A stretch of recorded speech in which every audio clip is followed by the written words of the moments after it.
Queridos amigos, amigas, irmãos e primeira vez, que nunca nos viram e que nós também nunca as vimos, papais, e é sempre uma alegria voltar ao CELD, rever amigos, abraçar os corações queridos daqui.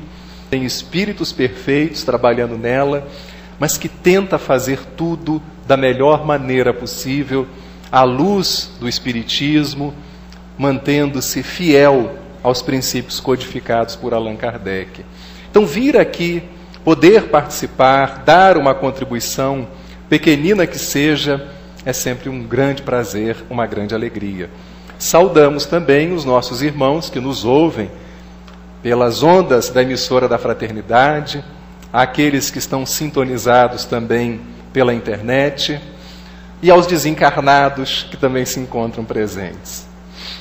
O tema sugere para a gente inúmeros caminhos, mas acho interessante que comecemos a conversar um pouco sobre essa questão do aborto, porque sempre me preocupou o fato de que, havendo pessoas que estejam vindo pela primeira vez ao centro espírita, pessoas que ainda não estudaram o Espiritismo, ou que detenham poucas informações, justamente por essa recenticidade do contato com a doutrina, sempre me preocupou alguns discursos que nós, expositores, fazemos, e que às vezes ouvimos e acabamos por reproduzir, em torno da problemática do aborto. E já vi algumas pessoas saindo do centro espírita, tendo vindo buscar conforto, alívio, pesarosas, sentindo-se culpadas, saindo piores do que como e quando chegaram. E, a meu ver, o que o Espiritismo foca e enfoca não é aquilo que fizemos ontem. O que menos importa foram os erros que cometemos, com conhecimento ou sem conhecimento, com ignorância ou com alguma informação. O importante é o que podemos fazer da nossa vida de hoje para diante. Isso é que é o importante. Se fomos casados e nos separamos, se na juventude tivemos uma namorada ou um namorado e acabamos por abortar em face do desconhecimento das leis divinas, isso não importa. Existem os atenuantes e os agravantes. O que importa é o que nós podemos fazer da nossa existência hoje, porque hoje é o dia mais importante da nossa evolução. Com ele nos reconciliamos com o nosso ontem. Com ele programamos dias mais venturosos na direção do amanhã. Por isso vale a pena valorizar o instante chamado agora, o momento presente. É com ele que a gente vai arrumar a nossa casa mental, a nossa casa emocional. Quantas oportunidades tivemos de fazer o bem e não fizemos? Não importa. O importa é que elas continuarão se multiplicando no nosso caminho. E teremos a possibilidade de encaminhar o nosso livre-arbítrio com equilíbrio, com harmonia, daqui para adiante. Então, quem fez aborto, não se condene, não se culpe. A vida vai continuar nos ensejando possibilidades inúmeras para que a gente se reconcilie com a lei divina. Nenhum de nós sabe as circunstâncias que te moveram na prática daquele aborto. Nenhum de nós pode se arvorar em juiz de quem quer que seja, porque desconhecemos detalhes e pormenores. Sabemos que nada justifica um crime, mas Deus não é um juiz impenitente. Às vezes, muitos de nós, quando nos julgamos, parece que carregamos apenas um promotor dentro de nós, fazendo a acusação, procurando a observância da lei. Mas num júri minimamente organizado, eu que não sou advogado, quero crer que deva existir nesse tribunal o corpo de jurados, o juiz, algumas seguranças para manter a ordem e também um advogado de defesa. E inúmeras vezes a gente só carrega um promotor. A gente perde de vista o advogado de defesa que existe em nós e que quer se manifestar. Não digo aqui que devamos colocar panos quentes nos nossos erros, nem nos nossos equívocos, mas há pessoas que exigem de si o que nem Deus espera delas e acabam por se retorcer feito um parafuso, emocionalmente falando, como se isso fosse um atestado vivo do bom conhecimento e da boa prática do Espiritismo. Isso tudo gera uma tortura interna que, ao invés de nos predispor a dias melhores, nos vincula ao passado e aos nossos pequenos ou grandes erros de uma forma insistente, como se fossem um par de algemas ou uma camisa de força que a gente coloca e, de uma forma masoquista, ficamos nos torturando. Então, o que os espíritos querem de nós, primeiro é aquilo que a gente pode dar. Costumo dizer que enquanto nós procuramos, nas nossas relações interpessoais, defeitos no meio das qualidades, os bons espíritos procuram qualidades no meio dos nossos defeitos. Então, a gente dificilmente usa o mesmo critério deles e dizemos seguir a doutrina dos espíritos. Como se estamos criando outro peso e outra medida, mais dura, mais inclemente. Isso quando não nos arvoramos em juízes da vida alheia. E estamos então com um chicote simbólico.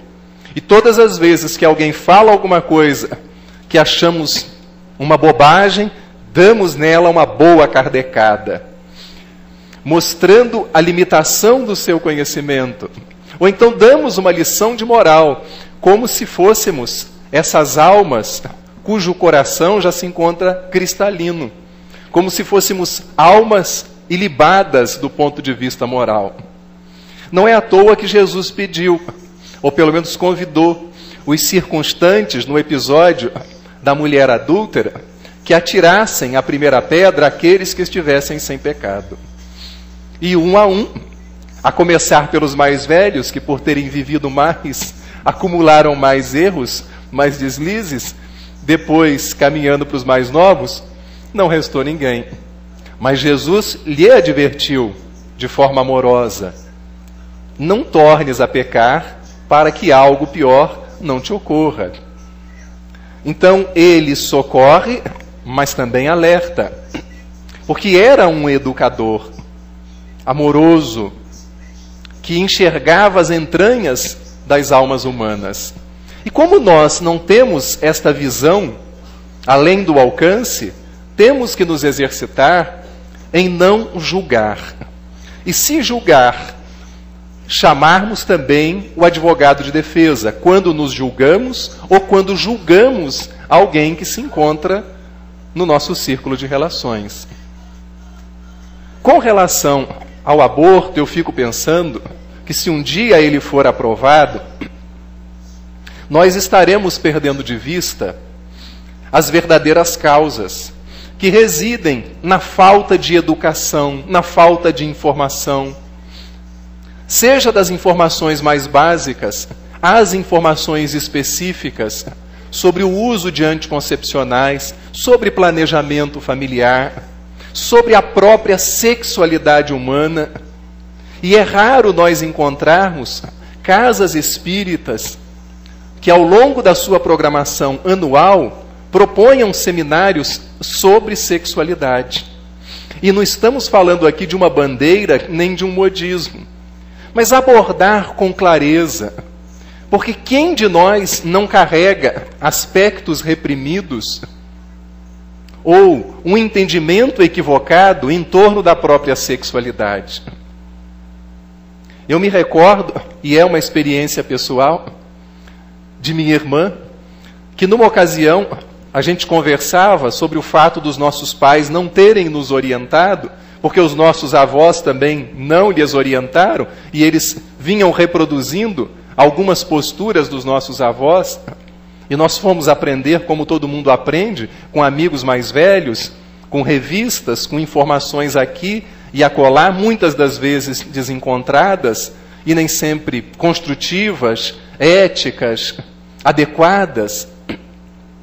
E minha irmã, na sua inocência, se refere ao próprio corpo como tendo X orifícios, e eu fico escandalizado e me viro e digo para ela: poxa, minha irmã, então você tem algum problema e você nunca me falou.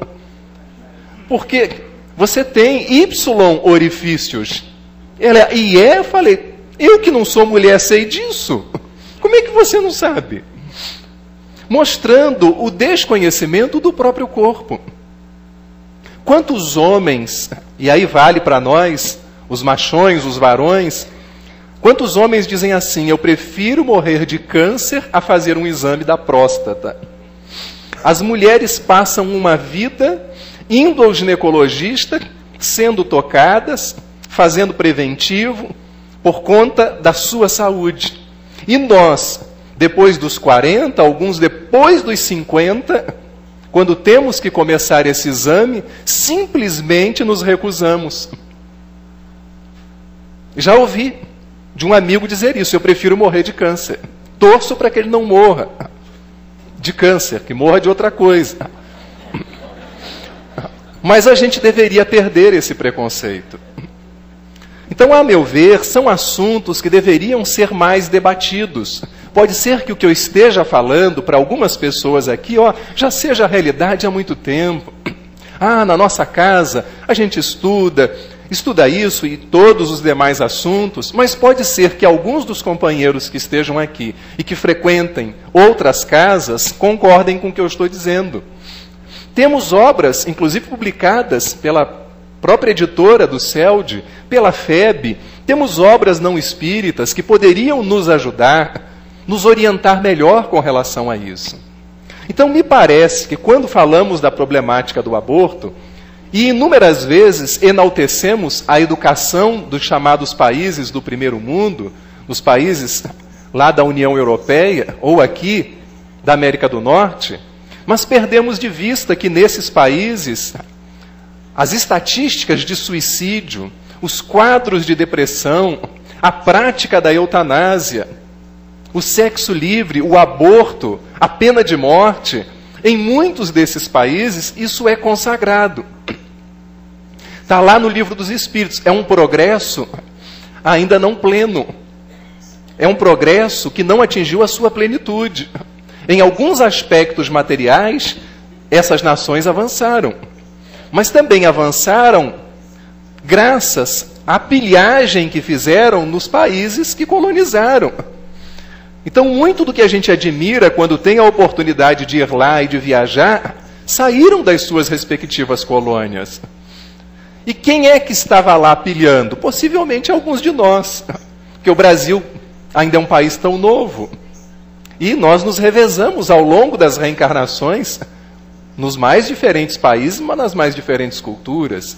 Então, antes de enaltecermos uma determinada cultura, um determinado contexto, que a gente analise as diferentes variáveis, os diferentes ângulos. Da mesma forma que uma pessoa não é criminosa ou pecadora, ou isso ou aquilo, por ter feito algo específico. A gente tem que analisar o conjunto dessa pessoa. E é assim que Deus nos julga, pelas intenções, pelo nosso conjunto. E tem gente que se julga de uma maneira altamente inclemente. Hoje eu não vou no centro, hoje os meus pensamentos não estão legais, mas é justamente hoje que eu deveria vir. Porque pior eu não vou sair. No mínimo eu vou sair igual, mas pior eu não vou sair. Não, hoje eu não posso ir na reunião de desobsessão, porque aconteceu isso na minha casa, ou eu me desequilibrei no trânsito, ou na rua. Mas é aí que eu preciso ir, porque o centro vai me oferecer um suporte que eu não estou tendo. Da mesma forma, se eu esperar ter a mediunidade do Chico para ser um bom médium, eu nunca vou trabalhar na mediunidade. Se eu esperar ter a oratória do Divaldo Franco ou dos grandes expositores espíritas, eu nunca vou falar em público. Se eu esperar não ter nenhum pensamento ruim na minha cabeça para poder frequentar a casa espírita e desenvolver alguma tarefa, eu nunca vou abraçar tarefa alguma. Então nós precisamos nos humanizar e nos ver exatamente como somos. É no momento em que eu me aceito como sou que eu me torno capaz de mudar. Quando eu deixo de brigar comigo e passo a querer me educar. Por isso, se nós tivéssemos uma educação de melhor qualidade, tivéssemos professores melhor remunerados, escolas públicas melhor aparelhadas, com toda certeza essa grande massa de indivíduos que é jogado no seio da sociedade, no mercado de trabalho, iria com muito mais equilíbrio. Porque também precisaríamos ter famílias melhor estruturadas. Porque em inúmeros casos se exige da figura do educador aquilo que a família não está fazendo. Então o educador tem que ser um assistente social, ele tem que ser psicólogo, ele tem que ser nutricionista, ele tem que ser pai, tem que ser mãe, além de ser pai e mãe na sua própria casa. Recentemente o ministro da Educação divulgou o IDEB, e o nosso IDEB faz vergonha. O índice que mede a educação básica no país, estamos atrás de inúmeros outros países. Mas a perda do hexacampeonato, todo mundo está antenado, todo mundo assistiu, todo mundo chorou, todo mundo brigou com o técnico, todo mundo questionou escalações, mas um IDEB que nos coloca entre os últimos países do planeta em educação básica, não causou nenhum escândalo, não nos alarmou, não gerou nenhuma comoção social. O que mostra como nós, enquanto povo, valoramos a educação. E depois fica muito cômodo fazer comparações, fazer críticas, quando nós não nos mobilizamos por uma educação de qualidade. Felizmente, a educação espírita veio nos mostrar que nós somos seres imortais, que os nossos filhos são espíritos reencarnados, e que todas as vezes que ocorre a prática do aborto, está se impedindo um espírito de vir à face do planeta. Está se impedindo uma reencarnação. É muito cômodo também nós, homens, ainda que espíritas, falarmos do aborto. Porque nós não carregamos crianças no nosso ventre. Então fica fácil também dar kardecadas, dizer o que as mulheres ou os casais devem fazer. Mas não podemos perder de vista que quem traz para a gente essa página sobre o aborto é um espírito que se apresenta na condição feminina, Joana de Ângeles. Mas Joana de Ângeles foi freira na última encarnação, mas foi mãe na Roma Antiga. Mas é a Roma Antiga, mas era mãe. Ela também poderia ter abortado, mas teve seus filhos, embora o livro Boa Nova só mencione a existência de um, mas teve mais de um filho. Então foi mãe. De umas reencarnações para cá, não assumiu mais essa maternidade, mas um outro tipo de maternidade, abraçando filhas espirituais. Por isso, meus irmãos, não dá para a gente pensar na união do corpo e da alma sem pensar em educação. Que seres são esses que nós estamos recebendo dentro dos nossos lares? Quem é esse anjo que a gente embala no colo? Vai permanecer anjo a vida inteira? Ou daqui a pouco um par de chifres, uma cauda vai se desenvolver? E a gente vai ficar de cabelo em pé para tentar orientar. Mas é alguém que volta reclamando orientação no caminho do bem. E muitas das vezes a gente perde de vista que a infância tem algumas características específicas. A infância é uma fase de ocultamento. Por quê? A gente não sabe quem está ali. Ele está oculto, escondido, naquela roupagem infantil, delicada. Os espíritos nos revelaram que a criança se manifesta, o espírito que está reencarnado se manifesta com o choro para inspirar cuidados. Imaginemos se esse espírito já falasse ao nascer. Qual é o time que ele torce? Se ele tem uma preferência político-partidária. Se ele já determinasse qual é o cardápio que ele quer para a sua primeira refeição. Não nos inspiraria os mesmos cuidados. Então essa fragilidade é para que a gente possa envolvê-lo. com a bênção do esquecimento do passado, para que a gente recomece uma nova relação com este ser. Mas é um espírito reencarnado. A infância é uma fase de ocultamento, mas é também uma fase de afloramento, porque tudo que está guardado vai começar a aparecer. Boa parte na infância, outra parte na adolescência, e nós vamos nos defrontar com a criança que fomos e que talvez ainda sejamos, do ponto de vista psicológico. E nós educamos os filhos muito mais com a educação que nós recebemos dos nossos pais do que propriamente com aquilo que lemos nos livros e aprendemos nos encontros. Porque isso tudo está gravado em nós. Então, muitas das vezes, ao me deparar com um filho, eu vou dizer assim, mas eu não tratava meu pai desse jeito. Não tratava. E quando se entra na adolescência, principalmente. Tá, mas meu pai era um espírito, eu outro. Esse que é meu filho hoje é uma outra alma. O momento é outro. Os recursos utilizados para a educação também são outros. Quanta coisa mudou. Ah, mas não pode se perder o respeito. É óbvio que não. Há uma espinha dorsal, por mais que se diga que os valores são relativos, que tudo é relativo, que a ética é relativa, que a moral é relativa, que varia de cultura, mas nós precisamos de um conjunto de valores mínimos. Respeitamos a diversidade, a heterogeneidade, o momento evolutivo de cada um. Mas a gente tem que ter uma agenda mínima de valores. É o respeito? É a solidariedade? É a fraternidade? É a união? Porque sem essa agenda mínima a gente não chega em lugar nenhum. Tudo vira um grande relativismo. Então tudo é válido. E criamos uma grande anarquia. A moral que o Espiritismo vem trazer é a moral cristã. É a mesma que o Cristo ensinou.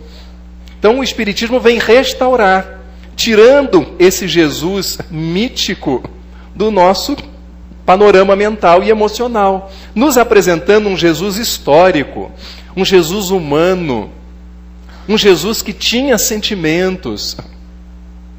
É interessante que quando a gente fala de sentimento, quando recorremos ao Novo Testamento, há inúmeras passagens que dizem que Jesus chorou, ou algumas passagens.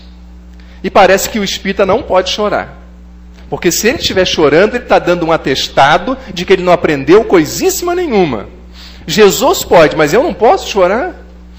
E se for, então, o enterro do corpo de alguém, ai do espírita que derrame uma lágrima. Está arriscado ele ser execrado, banido do movimento espírita. Uma coisa é o desespero. É abraçar o caixão, o defunto. Por que você fez isso comigo? Como se o outro, tivesse desejado fazer isso com a criatura. Outra coisa é a gente chorar de saudade.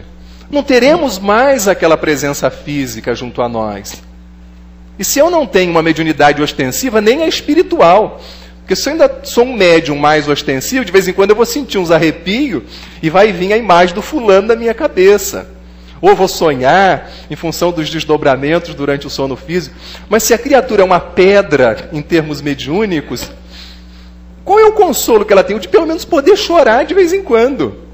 Mas não a ponto de ficar atraindo o ser e complicando a vida do outro lá de lá. Porque senão o outro vai ter que ser anestesiado para romper momentaneamente com as lembranças, com as recordações do mundo terreno e de quem ele deixou aqui. E tem gente que em alguns velórios, faz até banquete, serve, aí já vai para o outro extremo. Tem salgadinho, tem docinho, refrigerante, café. Jorge Amado aborda muito bem isso no livro A Morte de Quincas Berro d'Água. Obrigado, Deus. Mostra todo o cerimonial, todo o simbolismo que está por detrás da desencarnação de alguém. Então, por isso, nós vamos educar os filhos, principalmente com a educação que a gente recebeu. Ainda que a gente queira romper com ela, ela estará presente dentro de nós. E quantas das vezes a gente perde de vista que já fomos adolescentes um dia? E lemos a postura dos filhos como uma tentativa de nos peitar, de nos desafiar. Em alguns momentos ela existe, mas em outros eles estão estruturando a própria personalidade. Na adolescência, os filhos meio que expulsam os pais de dentro de si. É o cordão umbilical que está sendo cortado. E nem sempre a gente admite isso, por quê? Ou porque a nossa adolescência foi complicada e a gente ainda não a resolveu dentro de nós, ou porque esse corte do cordão umbilical nos remete ao cônjuge. Os filhos cresceram, já saem sozinhos. E agora, como é que está o meu casamento?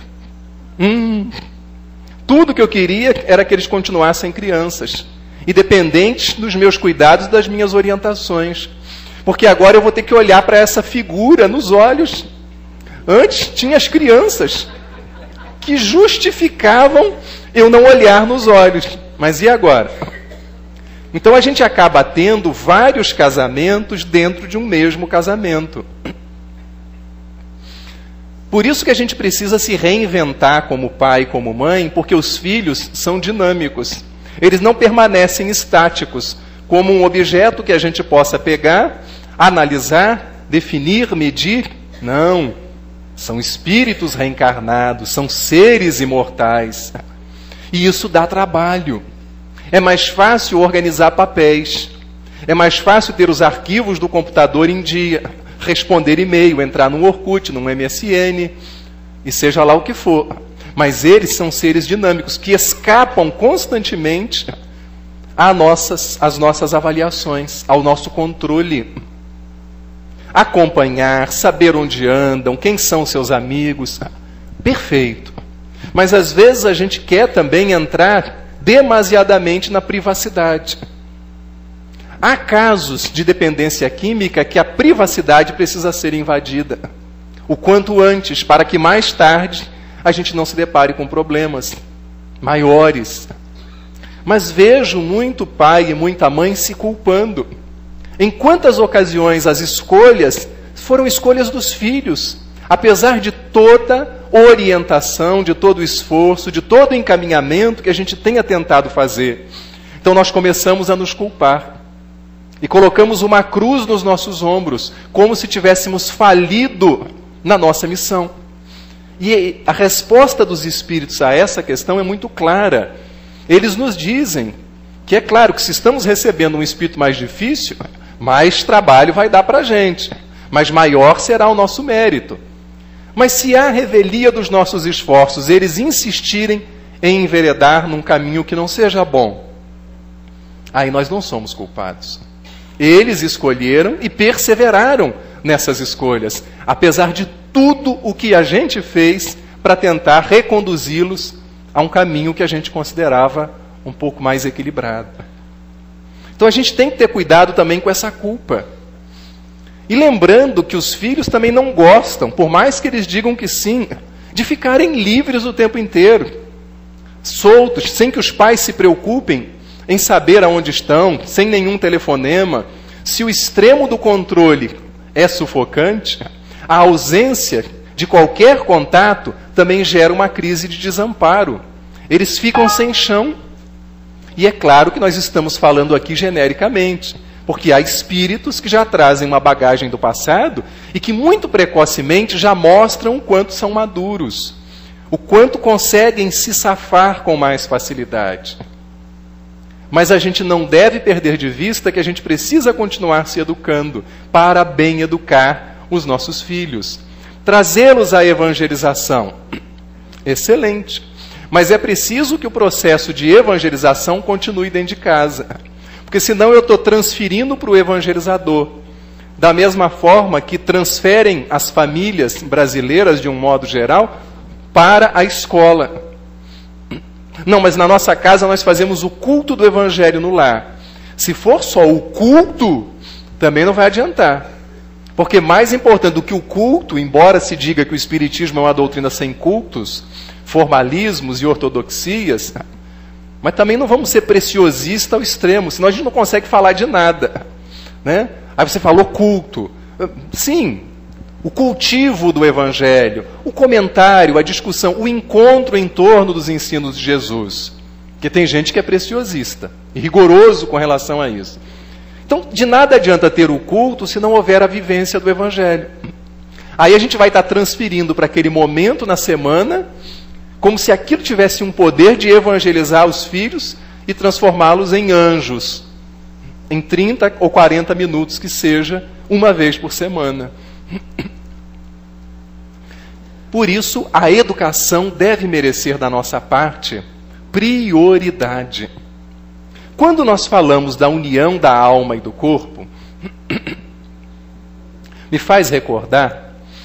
me recordo nesse momento de um livro fantástico enviado pelo Plano Espiritual através de Chico Xavier, que quem não leu deveria ler, e é um livro para a gente estudar, Missionários da Luz, porque é um livro que fala de reencarnação, fala de mediunidade e descreve em pormenores o processo reencarnatório de um indivíduo chamado Segismundo. Não confundir com Sugismundo. Segismundo. E é interessante porque os espíritos fazem algumas considerações que eu, particularmente, quando li o livro, desconhecia. E vou encontrar outros aspectos, outras nuances, que também não me ocorreu nas leituras sucessivas que fiz. Como, por exemplo, que as características físicas da criança que vai nascer resultam, obviamente, de um processo genético, resultam da ação dos espíritos que estão cuidando daquela reencarnação, que esse contato permanente com o reencarnante também ajuda a imprimir certas características. Vai entrar o planejamento reencarnatório que esse espírito fez no mundo espiritual, ou que fizeram para ele, quando ele não tinha condições ou consciência para proceder a esse planejamento. Vai entrar o molde mental da mãe. Como a mãe imagina que será essa menina ou esse menino. Olha que coisa fantástica. Então isso ajuda a moldar os aspectos físicos desta criança. Joana de Ângeles também faz um alerta importante, falando que muitas das vezes o desejo de que o filho seja de um sexo, e quando se descobre que ele é de outro sexo, seria uma das possíveis causas, e eu não estou dizendo que é a única, nem é a que predomina, para os casos de homossexualidade. Uma das. Mas a gente vai encontrar indivíduos que encaminharam sua sexualidade para o campo da homossexualidade, sejam eles mulheres ou homens, sem que necessariamente exista esse histórico. Pelo menos ele não conhece que a mãe ou o pai tenha desejado ter uma menina e nasceu um menino, e vice-versa. Mas é muito comum, se tem um menino, se desejar que a próxima gestação seja uma menina. É muito comum, não é regra. Então seria, mas ainda assim a gente precisaria analisar a bagagem que esse espírito está trazendo. E nesse sentido há um livro maravilhoso, escrito por um grande amigo desta casa, o Gibson Bastos, Além do Rosa e do Azul. Um livro liberto de qualquer preconceito, que vale a pena ser dado de presente, vale a pena ser lido pelo pai ou pela mãe que tenha em casa um filho homossexual, uma filha. Isso para mostrar a delicadeza do momento da gestação. É também um momento de educar esse ser que está nascendo, conversando, colocando uma música mais tranquila, sonhando, planejando. É um contato íntimo que se estabelece. É por isso que se diz que também alguns homens deveriam engravidar junto com as suas respectivas esposas. Eu sei que isso tudo é muito bonito. Há homens que inclusive chegam a ir na maternidade e participam do parto. Eu acho isso incrível, porque eu não tive essa coragem. Mas eu tenho conhecidos que foram até lá e quase que tiveram um filho junto. Maneira de dizer, né, gente? Mas é bonito ver um homem que chega a esse ponto. E às vezes o homem é mais maternal do que ela. O que nos faz lembrar o psiquiatra suíço Jung, quando ele fala do ânimos e da ânima, que todos nós carregamos. Os homens têm uma dimensão feminina. As mulheres têm uma dimensão masculina. Então esse homem pode ter trabalhado, sim, esse instinto maternal, ou em reencarnações como mulher, ou em reencarnações no mundo da arte, no mundo da religião. Foi desenvolvendo essa sensibilidade. Às vezes ela tem mais desenvolvido nela o ânimos, e ele tem mais a ânima. Um dia a gente vai equilibrar essa equação ao longo do processo evolutivo. Faz lembrar uma amiga que me disse que depois que o espírito reencarna como mulher, não reencarna mais como homem. Eu falei, mas de onde você leu isso? Está escrito, César. Aonde? No Espiritismo. Como? Porque o espírito não retrograda. Falei, você me aguarda. Vou preparar uma vingança fraterna. É óbvio que é uma brincadeira, mas temos muito a aprender com as mulheres, e as mulheres também alguma coisa a aprender conosco. Me desculpem os homens presentes, é que eu sou muito feminista. Um dia, se a minha esposa vier aqui, vocês confirmem isso com ela, por favor. Então, o fato é que a infância é um período de ocultamento, é um período de emersão, é um período de atratividade. Quem é que não se sente atraído por aquelas coisinhas fofinhas? Às vezes o homem foi durão com os filhos, mas vem os netos, ele é um babão. Se desmancha todo, os netos fazem ele de gato e sapato. E ela também, se ela foi uma mãe ali disciplinadora, controladora, e os netos também bagunçam a vida dela. É um período de atratividade. É um período de plasticidade. Por quê? Porque esses seres são sensíveis, é como uma argila, sensíveis às impressões do ambiente, às nossas impressões sobre eles.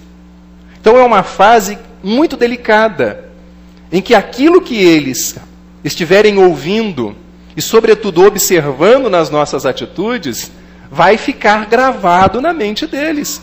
Quem de nós não se recorda, de repente, de um abraço que recebeu? Se bem que a educação antigamente era mais rígida. Então vamos lá, vamos mudar. Quem não se recorda de uma chinelada que tomou, de uma surra, fosse com uma vara de alguma coisa, com um rabo de alguma coisa, com um cinto de couro? Eu, particularmente, me recordo de uma surra que tomei. E foram 19 lambadas que o meu pai me deu, e depois disso tinha um lado bom, né? Foi uma surra que tomei sem merecer, porque ele havia comprado um carro e o meu irmão caçula mexeu no carro, quebrou lá uma peça, e como eu não era lá muito delicadinho, ele chegou à conclusão de que eu tinha feito isso. Então foi uma surra com 19 lambadas. Eu não tive a lucidez de ficar contando. Alguém contou. Mas depois me disseram que foram 19 lambadas, porque é óbvio que eu devia estar muito traumatizado. Mas a minha mãe me perguntou se eu queria uma maçã, me vendo todo marcado, né? E eu chorando disse assim, mãe, uma não, duas, mãe. Na minha inocência, de 5 para 6 anos, só 2 maçãs poderiam curar aquela dor das 19 lambadas. Nem eu sabia que eram 19. Aí quando eu conto agora, eu até me emociono, porque foram 19, né? Então é uma fase de plasticidade, mas é também uma fase de repouso. E por que repouso? Porque o espírito vem de 2 traumas. Que traumas são esses? O primeiro trauma, a restrição, digamos assim. O corpo perispiritual teve que se apequenar. Mediante um processo de indução que os espíritos fazem, para que mentalizemos a forma fetal, então o perispírito vai sofrendo uma redução, para que possa se ligar àquele corpúsculo em formação. Porque a partir do momento que há fecundação, soa para nós que é chegada a hora da gente voltar. E gradativamente, conforme o processo gestacional vai avançando, vai soando cada vez mais a necessidade de estarmos mais vinculados àquele corpinho que está sendo gerado, que está se desenvolvendo no útero materno. Claro que há espíritos, quanto mais elevados eles forem, mais liberdade eles desfrutam. E podem ainda realizar tarefas no mundo espiritual, mesmo estando ligados por aquele cordão fluídico que os une ao corpo que está sendo formado. Agora, os que reencarnam de maneira compulsória, que passam poucos instantes no mundo espiritual, é óbvio que não existe todo este processo descrito no livro Missionários da Luz, na reencarnação de Segismundo. Há uma informação também interessante que eu faço questão de passar para vocês, e que está no livro Os Mensageiros, também de André Luiz. É uma informação de Cecília. Então eles estão lá numa colônia espiritual chamada Campos da Paz. E Cecília diz para André Luiz: nossa cidade prepara em média 15 a 20 reencarnações diárias e torna-se imprescindível assistir os companheiros tutelados, pelo menos no período infantil mais tenro, que compreende os primeiros 7 anos da existência carnal. É óbvio que em outras colônias o número de reencarnantes vai ser muito maior. Mas desta colônia espiritual chamada Campos da Paz, na ocasião em que o livro foi psicografado, 15 a 20 reencarnações diárias. Outra informação também interessante de Clarencio, que está no livro Entre a Terra e o Céu. Então ele diz que lá um indivíduo vai reencarnar e que aquela reencarnação não demandava grandes cuidados do mundo espiritual. Mas aí então André Luiz pergunta: e se o reencarnante fosse um homem de larga intelectualidade? E Clarencio responde: merecer-nos-ia cautelosa atenção na estrutura cerebral. E torna a perguntar a André Luiz: e se fosse um médico, um grande cirurgião, por exemplo? Ou seja, dentro da sua programação ele se tornará um grande cirurgião. Clarencio responde: receberia assistência aprimorada no sistema nervoso, assegurando-lhe pleno domínio das emoções. Então nós vemos o mundo espiritual muito atento às nossas necessidades reencarnatórias.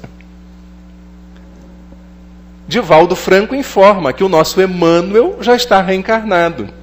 O Emmanuel, que foi o guia de Chico Xavier na última reencarnação. E que antes mesmo de reencarnar, ele já havia dito que ia ser professor. Corajoso, hein? Sujeito decidido esse Emmanuel. Eu confesso que, como professor que também sou, quando eu recebi essa informação, eu tomei uma injeção de ânimo. Porque eu falei, se ele lá do mundo espiritual, que vê as coisas melhor do que eu, está querendo ser professor, então deixa eu sossegar o facho aqui e ver o que eu posso fazer ainda no campo da educação. Não que, pelo fato de Emmanuel ser professor, todo mundo tem que ser professor, permanecer no magistério. Porque às vezes a criatura está ali e está sofrendo. Aquilo é um martírio para ela, então mude de profissão.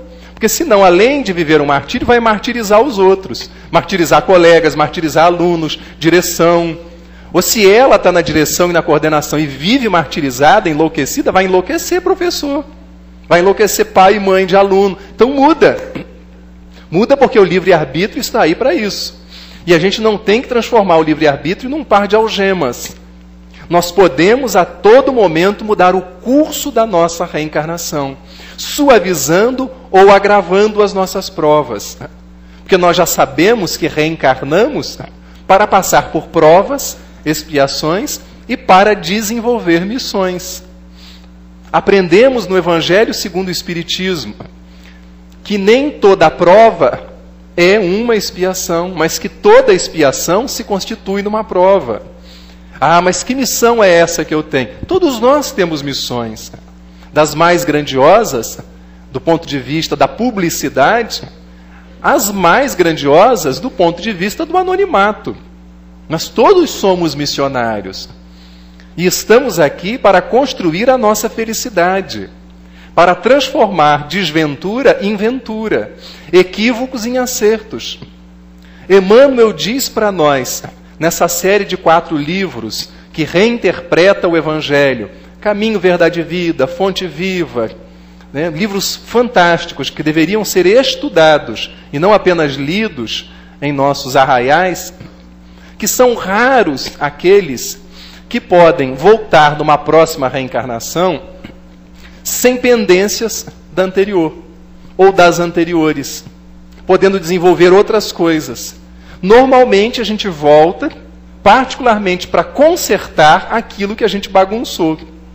Não só para isso, mas principalmente para isso, ou também para isso, para fazer ajustes no mau uso que a gente fez do nosso livre-arbítrio nas reencarnações anteriores. Então nós temos a possibilidade, nesta vida, de consertar, de acertar, de dar o nosso melhor, entendendo que a infância é um período delicado, é um período em que os espíritos reclamam uma dose de paciência maior da nossa parte. Eu fico pensando em muitos casais que se separam quando os filhos estão em tenra idade. Porque muitos homens priorizaram o casamento e muitas mulheres priorizaram a maternidade. Aí nasce o filho. Ele continua priorizando o casamento e ela a maternidade. Olha o descompasso. Ou então o sonho dele era ser pai, mais do que se casar. Mas o sonho dela era se casar, mais do que ser mãe. Olha o descompasso. Ou então ambos sonhavam com a paternidade e a maternidade. Nascem os filhos. Não são mais marido e mulher. São apenas pai e mãe. Ou ambos sonhavam estritamente com o casamento. Nascem os filhos. Ficam órfãos de pais vivos. Porque os pais só priorizam o relacionamento conjugal. Perdem de vista as necessidades da prole. Então, muitas dessas separações se dão em função da ausência de um ajuste, de uma adequação daquilo que eu, homem e pai, priorizo e daquilo que ela, mãe e esposa, prioriza. Por isso que, em muitos casos, uma terapia de casal pode ajudar. E eu sempre costumo lembrar, na Rádio Rio de Janeiro, no programa Ouvindo Você, quando tenho a oportunidade de participar às sextas-feiras, de 1 às 2 horas da tarde, e é um programa que vão psiquiatras, psicólogos, e dão dicas interessantes. Quando não estou lá, tento ouvir também, que toda a faculdade de psicologia, para funcionar, tem que ter um serviço de psicologia aplicada, para atender a população a baixo custo. Então, de repente, eu não posso pagar uma terapia no consultório X, naquela localidade, porque está muito caro para mim. Extrapola o meu orçamento.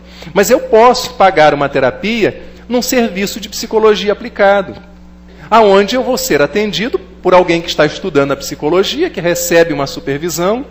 E quantas das vezes nas nossas casas espíritas nós temos também trabalhadores na área do atendimento fraterno, e temos também psicólogos voluntários que podem nos orientar, podem nos ajudar. Claro que para nos ajudar não precisa ser psicólogo. De repente ele é um psicólogo nato, porque sabe orientar, sabe ouvir, sabe acolher, ele ou ela. Então vamos procurar o atendimento fraterno das nossas casas, antes de uma decisão mais radical em relação à nossa família. Porque nós, embora no meio espírita não se consagre a indissolubilidade do casamento, a gente tem que tentar percorrer as etapas, esgotar as possibilidades de entendimento, para daí sim pensar numa ruptura do laço. Porque se qualquer desajuste, qualquer briga, pronto. E se tem filhos nessa história? Eles necessitam da nossa presença. Há casos em que o fato deles continuarem juntos e se agredindo é muito pior para os filhos, quando a medida extrema já se torna necessária, de cada qual buscar o seu caminho. Mas como nós não sabemos dos detalhes, das filigranas de nenhuma relação, a gente tem que ter muito cuidado para dizer se separe ou continue casado. A gente desconhece a realidade daquele casal. O que está por detrás? que dependências são essas, que conflitos são esses. Mas também não vamos ficar olhando meio enviesado para o espírita que se separou. Vamos também tratar bem. Porque às vezes eu posso ser um espírita que não se separou e viver muito mal o meu casamento. E ficar batendo no peito que eu não me separei, que por causa disso, por causa daquilo, numa tremenda de uma fachada. Como o sujeito que às vezes vai para uma academia fazer ginástica, porque quer, ou por necessidade orgânica, e o outro não vai, porque só quer saber dos espíritos, e fica criticando quem foi cuidar do seu corpo, cuidar da sua saúde. Porque se eu ficar doente, eu vou precisar de cuidar dos médicos. Não vou só recorrer à medicina espiritual. Então a gente vai criando algumas coisas que eu acho que a gente deveria desaprender. É chegada a hora da gente desaprender algumas coisas que foram passadas para nós como verdades inquestionáveis. Claro que o desaprender é um novo aprender. E tem certas coisas que são pré-estabelecidas que parece que a pessoa só é bom espírita se corresponder a esses pré-requisitos. Kardec deu para a gente uma linha mestra. Reconhece-se o verdadeiro espírita pelo esforço que faz em combater suas más inclinações e pela transformação moral que ele tenta promover na sua vida. No mais, se a gente quer medidas mais concretas, mais claras, agenda cristã, conduta espírita. Vamos pegar Sinal Verde de André Luiz, que nos trazem diretrizes mais objetivas, para quem quer e necessita delas. Mas, de um modo geral, elas estão na codificação, estão em outras obras que o mundo espiritual tem mandado para nós. Então, meus irmãos, não vamos ficar nessa nostalgia do passado, ou arrastando o nosso passado como uma bola de ferro presa na nossa canela. Vamos promover uma releitura, uma ressignificação do nosso passado. Muita gente diz assim, mas se até André Luiz passou pelo umbral, mas o André Luiz que passou pelo umbral não é esse que mandou os livros, era um outro André Luiz. Esse que mandou os livros já era um André Luiz melhorado. Então a gente fica com esse discurso de quem sou eu, ou de que eu tenho muitas imperfeições, e a gente deixa de caminhar para frente, dando a nossa cota para que o mundo seja melhor. Valorizemos a vida. A lição, embora fale do aborto, fale da união da alma e do corpo, ela fala da vida. E nós temos a vida de que necessitamos para a gente crescer e ser feliz. Se quisermos uma outra vida, mudemos, modifiquemos os rumos que temos dado até então à nossa atual reencarnação. E vamos seguir adiante, confiantes no mundo espiritual, nos nossos amigos benfeitores que nos acompanham, que nos orientam, que nos inspiram. Nenhum de nós está sozinho, nenhum de nós é insignificante, é ínfimo, a ponto de Deus não se ocupar com cada um de nós em particular. E sigamos com otimismo, com esperança. Como disse um amigo meu da Baixada Fluminense, o poeta João Prado, todo mundo tem reserva de coragem lá no fundo. Corre, busca Deus depressa, é a reserva deste mundo. Oi, você que anda triste, cansado da vida, e que acha cumprida esta vida sem graça. Oi, você que não passa da imagem sofrida, tendo de sobra para dar tanta raça.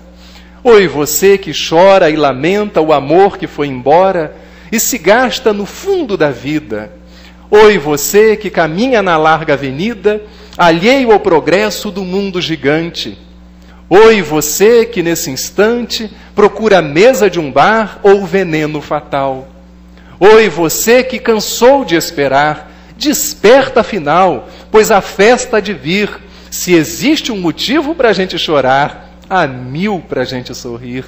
Segura a viola, segue o meu canto. Foi feito na raça, é o canto que fica, a dor depois passa. E o importante é se dar para o que fica depois. Oi, você que quisera ser 2 para lutar, Sua força é de dois, basta crer e enfrentar. Toca o barco sozinho, que na hora do vinho alguém vem para ajudar. Oi, você que sente um tédio profundo e se julga tão só nesse mundo. Dá um jeito na vida, busca esse Deus feito raça, arrojo, otimismo, esperança, altruísmo, as armas mais fortes para o homem lutar. Faça um samba do pranto e segue esse canto que é bom para sonhar. Oi você, oi você, oi você, oi você, vem comigo, sorrir e cantar de uma vez. Oi você, oi você, oi você, oi vocês. Muito obrigado.